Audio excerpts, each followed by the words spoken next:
back to Dan Ray, live from the Window World Nightside Studios on WBZ News Radio. Our first guest this evening on the Nightside News Update is Dr. Leigh Richardson. Dr. Richardson is a brain health coach and consultant, a licensed professor, counselor, and founder of the Brain Performance Center.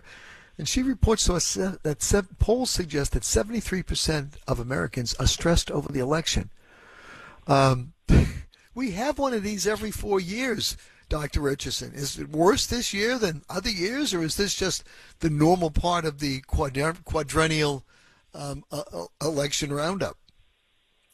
Well, I think we're always stressed around the election. Yeah. The family feuds that I hear about during election time are unbelievable. But what's interesting about this is that 73% was reported before the attempt was made on Donald Trump's life, before President Biden moved aside, before Kamala Harris has been endorsed as the new Democratic Party. So when you think about so much has happened since then, which creates so much more uncertainty and so much more fear, I wonder what that percent would be like today. It's been a wild week and a half, nearly 2 weeks now. Why is that?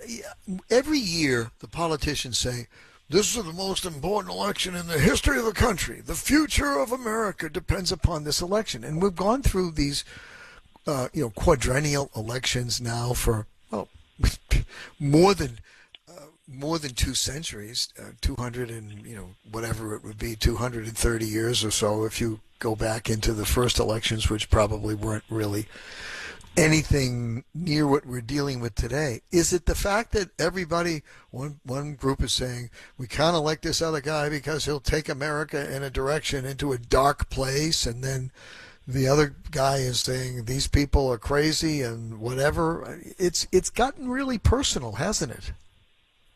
It really has. And I think what complicates that is the American public has gotten to where they don't educate themselves as much as maybe they could.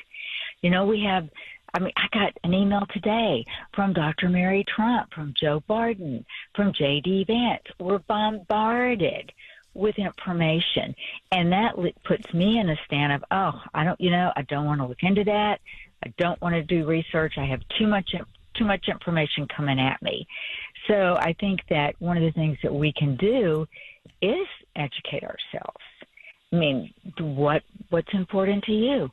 Is it gay rights? Whatever it is, what's important to you? Research who stands behind that. Yeah, I'm a little concerned personally about those Russian and Chinese bombers flying off the coast together. A couple of days ago off the coast of Alaska. I'm a little bit concerned about that alliance. What about my theory that we have stopped teaching the equivalent of what we learned as civics in high school back in the day of the dark ages, when you actually learned about the balance of power between the three branches of government and the role of the executive versus the legislative versus the judicial, and the fact that every state has 2 senators and their members of the House are based upon their population, but even little states like Rhode Island and Wyoming, they have 2 senators, just like California and New York. It's kind of the way the system has been set up. Is there a lot of well, that's my theory. Do you think I'm off base with that theory? We have downplayed civics in high schools across the country. I don't think you're off base at all.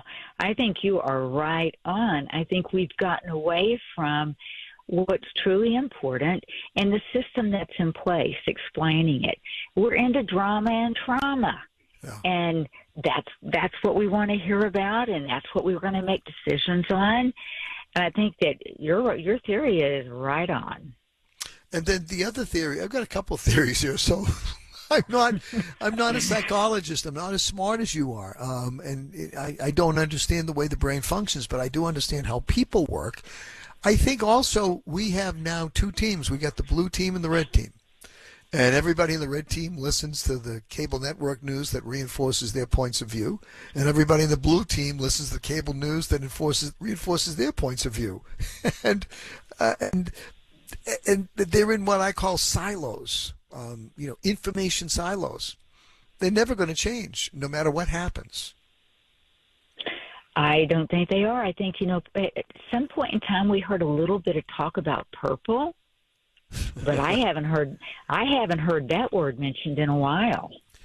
Well, the pollsters will talk about a purple state, maybe Minnesota or Virginia, whatever, that they've reliably been on this team in the past, but now there's a couple of polls that show that maybe the state might be going in another different direction, whether again it's Virginia, or Georgia, or the states that are reliably red, they're red states, and we know that the election now is really everybody in about 43 states could stay home and not vote, and it wouldn't matter because it's going to be decided by the voters in 7 states. Most people don't understand why that is so, and that's part of the problem. I'm sure people are watching TV and saying, well, I live in Maine, or I live in Florida, or I live in California. My vote should count too. Well, it'll count, but I don't care how you're going to vote. I can call those races right now. Yeah. And you make a really good point, because I think that's one thing that people have stopped doing is taking how serious their vote is. And it's hard to take it seriously when the numbers show, it's all about the electoral votes. It's not about Leigh's vote. Yeah, it's the electoral. What state do you live in? I live in Texas. I'm calling Texas tonight. It will be carried by the Republican candidate. You are a brilliant man.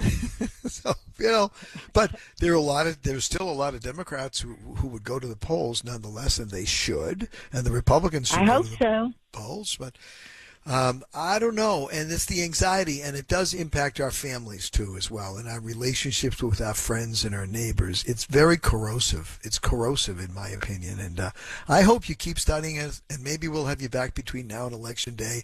If it's getting worse or getting better, either way, that we can call it breaking news. Fair enough?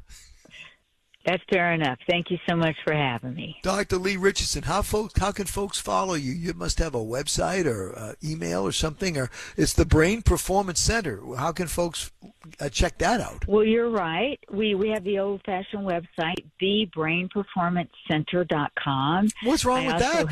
That's the only type website that I understand. There one you go. word.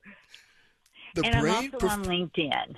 Oh, you're on LinkedIn as well, but thebrainperformancecenter.com. Everybody can find you there, and you're on LinkedIn as well. Dr. Leigh Richardson, pleasure to have you on once again, and we'll talk soon.